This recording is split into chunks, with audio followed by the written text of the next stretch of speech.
What is going on, everyone? Welcome back to TTP Sports and the Flyers. Off season, we talked about Johnny Gaudreau and all that stuff. I would have loved the Johnny Gaudreau in a Flyers uniform, but you know what I had to watch tonight? Johnny Gaudreau dominating the Flyers on every facet of the ice. Oh boy, the turnovers in tonight's game were absolutely brutal. They were brutal. Oof. Oh boy. Owen Tippett, 2 turnovers in that first period. Travis Konecny with a huge turnover. And all of a sudden, it becomes a 3-0 deficit in the first period. Columbus scoring 3 goals. And you're finding yourselves, turnovers kill you. That's basically the bottom line there. Turnovers kill you, turnovers kill you, turnovers kill you. And that can't happen. That simply can't happen by Owen Tippett twice, going from east to west, basically at the same time. One was on a neutral zone turnover. One was going into the offensive zone, and it goes the other way. And then the same thing basically with Travis Konecny. You're in the offensive zone, and suddenly it goes the other way because you make an errant pass that gets intercepted.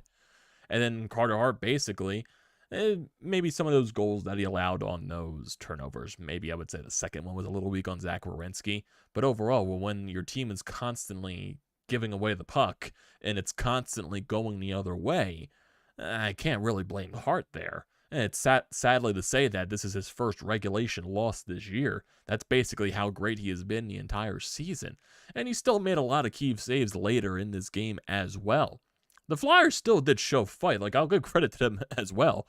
They showed a lot of fight in this game. They managed to make it a 3-2 game. Even though there were chances to score, a lot of chances, to have some offensive stability because the Blue Jackets, they were down 2 defensemen go basically throughout the entire second and third period. Goodbranson leaves with an injury. He didn't start the second period. And also Zach Werenski goes down a little early, halfway into that second period. So Columbus is down 2 defensemen, and they're basically playing 4 defensemen the rest of the game. You knew those guys were going to get gassed at that point. It's basically dump and chase, dump the puck into the offensive zone, forecheck, get on the defensive's ass and make them work, and then you'll tire them out. They were doing that at certain aspects, and that, led to 2 goals for the Flyers. Provorov gets his first of the season. In the second period, Tony DeAngelo finds a way to make it a 3-1 game as Provorov throws one onto the net. And on the Provorov goal in the third period, it was a nice feed from Travis Konecny, cross crease, Provorov driving the net. Suddenly it's a 3-2 game at that point. But sometimes that's when it shows that this team's lacking offensive firepower. I would say it came to fruition today. Johnny Gaudreau was the difference for the Blue Jackets side. He had 3 points in this game, I believe, in total. That's basically, how good he was. Yeah, he had 3 points in total, a goal and 2 assists. He was a +3, and he makes the nightmares of every Flyers fan, I guess come true. We all know everything that happened in the offseason, that he wanted to be in a Philadelphia Flyer uniform. Chuck Fletcher didn't want to spend any money. He basically didn't offer anything to Johnny Gaudreau, and, we all know what happened during that offseason. He signs in Columbus, and everything went from there, and now the Flyers have to see Johnny Gaudreau for, I would say, the next 7 seasons, 4 to 5 times a season. And, yeah, with the way he scored tonight, that's definitely not going to be a pleasant 4 to 5 times a season for the next 7 years. So that's not gonna be pleasant. But they're showing fight, and that's basically the most important thing there too. This was a game last year. This become completely out of hand, and as a dog is barking behind me, I have my window closed and it's that loud. I don't know why they're barking at this late at night. So we're just gonna basically have to power through this entire thing. That is the loudest dog in the world. My God. But overall, if this was the team last year, they would have sat down and died. This game probably would have gotten way out of hand insanely early. It suddenly becomes a 3-0 lead, probably sooner or later, and turns into a 6-0, 7-0 type of lead.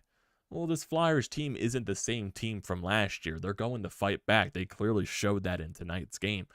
They found a way to make it 3-2. And granted, they had a lot of offensive chances. They outshot Columbus in this game, but like I said, with the lack of offensive firepower that you have on the team throughout, and also with the injuries to a lot of your main offensive weapons, sometimes that's going to come back to haunt you in games, and especially when you go down in huge deficits like a 3-0 deficit. And it's going to be hard to come back when you don't have, that much offensive firepower. So that's where that showed up in this game. But turnovers, they were just crucial. You can't be making those turnovers, especially early in the game, especially when you get off to a very strong start. I thought they had some good offensive zone pressure, but then it turns into a neutral zone turnover. Columbus gets the momentum. Johnny Gaudreau scores, and then sooner or later, another turnover happens. That's when Werenski scores, and then the Konecny turnover happens. That's when Boone Jenner scores on a 3-on-1. There were just so many odd man rushes on these turnovers going back and forth, back and forth, back and forth. It was just... It's not a recipe for success, and you can tell John Tortorella on the bench, he is frustrated as hell. He brought that up, I forget when it was, but, they were having press conferences, when he was talking about how turnovers killed this team.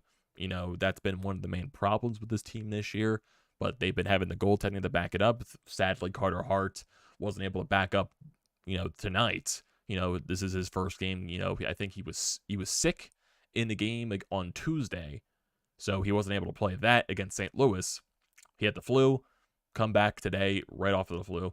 He definitely wasn't the sharpest to start this game, but I would say he was far from the issue. This is his first regulation loss of the season. So I'd say Carter Hart's far from the problem. He's been amazing this year. So if he continues to put up these, amazing numbers that he's been having basically through his first 9 starts, Carter Hart's not going to be the issue the entire year. So that's, besides the point.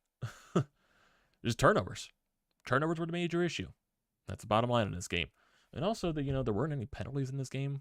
Power plays for the Flyers, and I think Columbus got away with a lot. More than enough. Farabee got speared in this game, and the ref was staring right at it, and nothing happened. Farabee getting thrown in front of the goaltender a bunch of times during this game. Some trips that were happening that just weren't called. It just kind of felt like Columbus was getting away with a lot of shit in this game. But also, this is a Columbus team that hasn't played since Saturday, so they were definitely the more fresher team, I would say. But I don't think that's an excuse.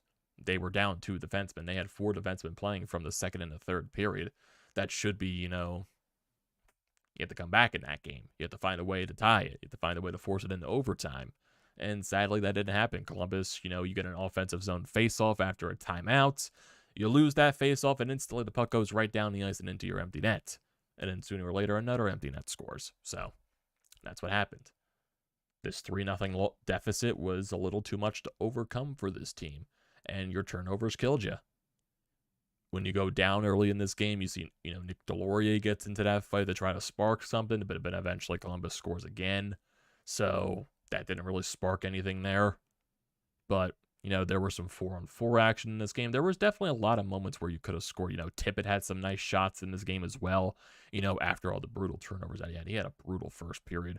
There was also a chance late in the first period as well where he's down low in front of the net. He's getting shot after rebound after rebound after rebound, and he can't find a way to finish in it. That's basically the summary of Owen Tippett's career so far. He's getting all these chances, and he just can't finish.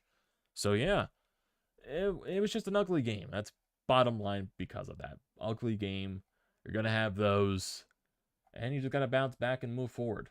It's your 4th regulation loss of the season. I believe you are now 7-4-2. And just Johnny Gaudreau owned you tonight. That's bottom line. He had 3 points in this game. And he was a factor in the first 3 goals for Columbus. His line was out there every time you turned the puck over. And that's not a recipe for success at all. But Tony DeAngelo gets on the board. Provorov finally gets his first of the season. He gets 2 points in this game. So, looking overall, yeah, Konecny had that first line basically had a brutal game. Konecny, Hayes, and Tippett. They had a brutal game with all the turnovers in this. Tippett was a -5 on the ice tonight. Konecny a -4. Hayes a -4. They were just getting owned by Gaudreau's line the entire night. And there were some nice plays in this game, too. Zach McEwen had a between-the-legs pass. He had some nice fancy plays. I'm like, what the hell? Where is this coming from, Zach McEwen? Where the hell is this coming from? McEwen was a +1. He factored into the first goal of the game as well. Farabee had an assist in this game, too. Ristolainen made a nice play to prevent a breakaway late in that third period. Tony DeAngelo also did the same thing. Stripped the puck away from Johnny Gaudreau. I believe it was at the end of the first period. He had a clean breakaway again. So Johnny Gaudreau was basically a factor the entire night. He was doing everything out there, basically, for the Columbus Blue Jackets. Yeah, I guess he wanted to make his hometown team pay for not signing him in the offseason. So I think there was a little bit of animosity there from Johnny Gaudreau. I think there was a little bit there. Yeah, shots in this game. You did outshoot them. You were getting a lot of chances in this game. 34 shots to 29 in favor of the Flyers. Face-offs, the Flyers are not a good face-off team. I believe they're one of the worst in the league. And especially, like I said many times, when you lose a Gaudreau in the offseason, who's one of the best face-off guys in the league. And when you also have a Sean Couturier who is on the injured list and you have no idea when he's going to return, he's also one of the best face-off guys in the league. And you're going to be very weak in the face-off circle, and it especially showed in one of those end-game face-offs in the offensive zone. Scott Lawton out there to take the draw. He loses it, and it goes all the way down into the empty net. So, yeah. Block shots. Columbus blocked a lot of shots in this game, 18-12. Just the turnovers. You gave the puck away 6 times. And a lot of those ended up in the back of your net. Just can't happen. Just can't happen whatsoever. That's basically the bottom line right there.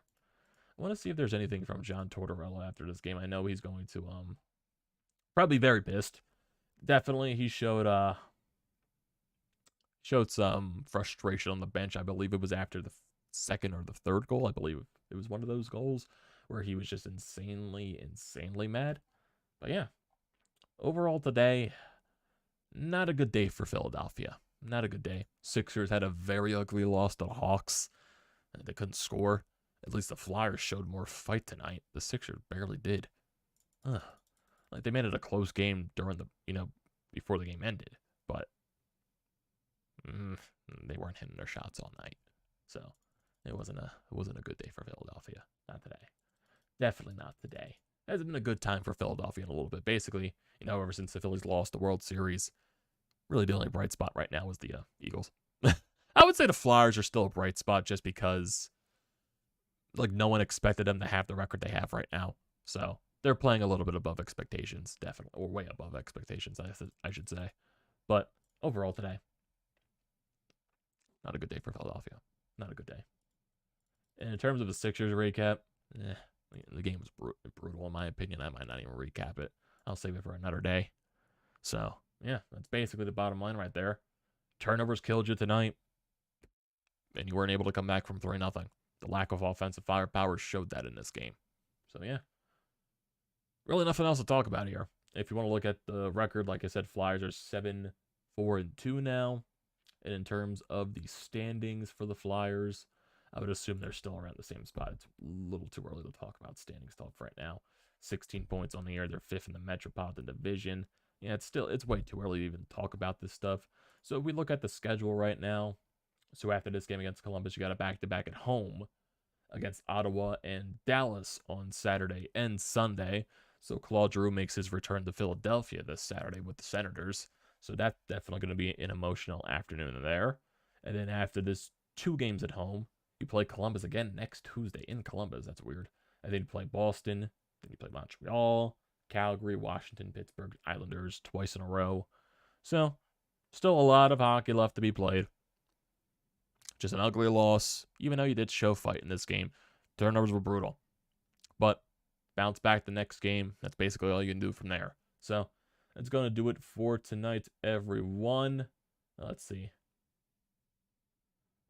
It looks like John Tortorella is not talking after the game. I just saw something from Gianna Hahn saying that as we're walking to the locker room, keeping pace with Chuck Fletcher, we saw John Tortorella by himself carrying a backpack and walking out of the arena. He never came back.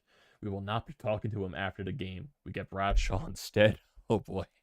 Yeah, Tortorella's pissed. Tortorella is pissed. And rightfully so. Definitely rightfully so. So yeah. I think that's where we're going to end it off today, everyone. Thank you for joining the stream as always. Do not forget to leave a comment in the comment section down below. Do not forget to drop a like. Do not forget to check out everything in the description. Painted Lines, BrodesMedia. Also, hit that subscribe button and use the code TTPSPORTS, $20 off your first SeatGeek purchase. Great deal. Do not pass that up. Thank you for joining tonight's stream as always. And I will see